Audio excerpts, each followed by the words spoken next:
From drugs to energy, as you know, oil awfully close to record high prices this morning.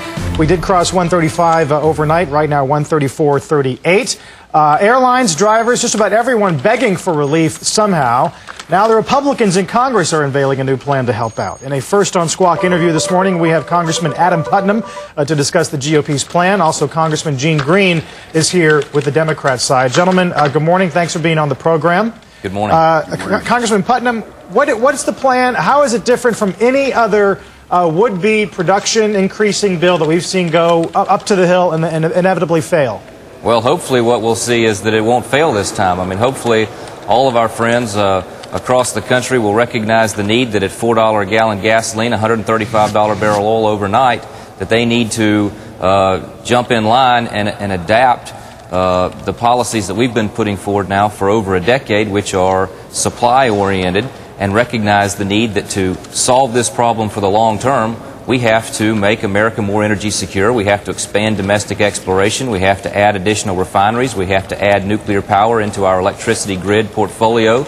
We have to give rewards for conserving energy, and we have to continue to invest in research and development. We have an all-of-the-above energy policy as opposed to a none-of-the-above energy policy. Right. You call it next-generation oil, nat gas, clean coal, renewables, nuclear, all the things we've been talking about, as you mentioned, for years. Congressman Greene, where's the breakdown across the aisle? What is it the Democrats don't or won't go along with?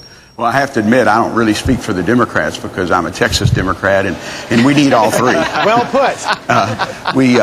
We need to conserve more. We need to look at alternatives, which we tried in December when we passed up the corn ethanol. We found out what it does is it raises our food prices.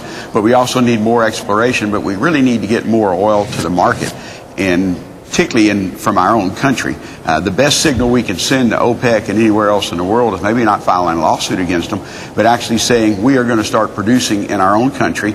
And of course, if you get a barrel of oil from Saudi Arabia, they're going to want $135 if you get it from Mexico. But if you get it in your backyard, you're going to want $135. Sure. Can you convince the other wings of your party to think like you do? Well, I think it has to be a joint effort because we also have to look for the future, in the long-term future. There's been lots of hearings in Congress over the last year about what the alternatives are over a longer period of time. But the short run, we really need to have more oil on the market. And again, I don't know if I speak for the majority Democrats, but I also know that that's what we have to do if we're going to try and deal with $135 a barrel oil. You know, one question, Adam, I want to ask you. You know, we haven't had a refinery built in this country in a very long period of time. Is there any push for this? Because there's a tremendous belief in the markets that there's plenty of sour crude out there. There's just no refining capability for it. You know, that's something that was a centerpiece of the Republican energy plan back in 2005 and 2006, as well as making the federal government a partner through tax credits and investing in nuclear energy, because utilities frankly have an obligation to their shareholders to measure the political risk, and they're reluctant to build new refineries. Utilities are reluctant to build new nuclear power plants because they're afraid that some new Congress or some new president's going to pull the rug out from under them.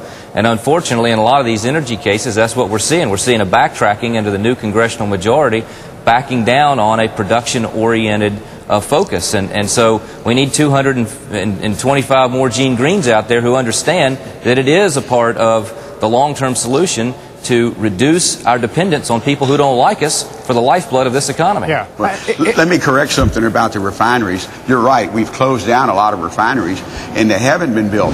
But every refinery in my district has been expanded.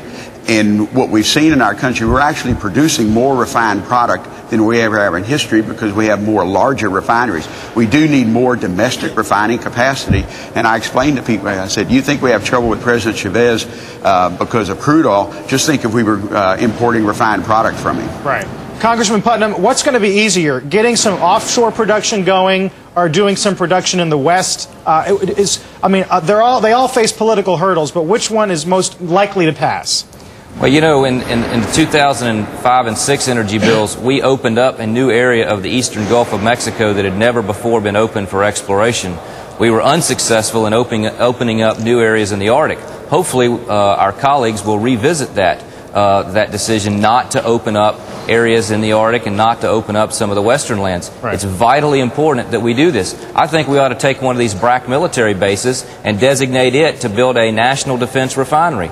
We have the space. It's surplus federal property. We've already decided that it doesn't have a use as a military base. Let's build a new refinery there. Let's lead on this issue. Let's get something done. Washington is broken and people are looking to us for solutions, and it's just not happening yet. Right. Well, we've been here before, gentlemen. Maybe it'll be different when we get oil above 135 or close to it as it is this morning. We have to go, but we appreciate your time. Good to see you both. Thank you. Congressman Putnam, Congressman Greene. Also tonight, CNBC has a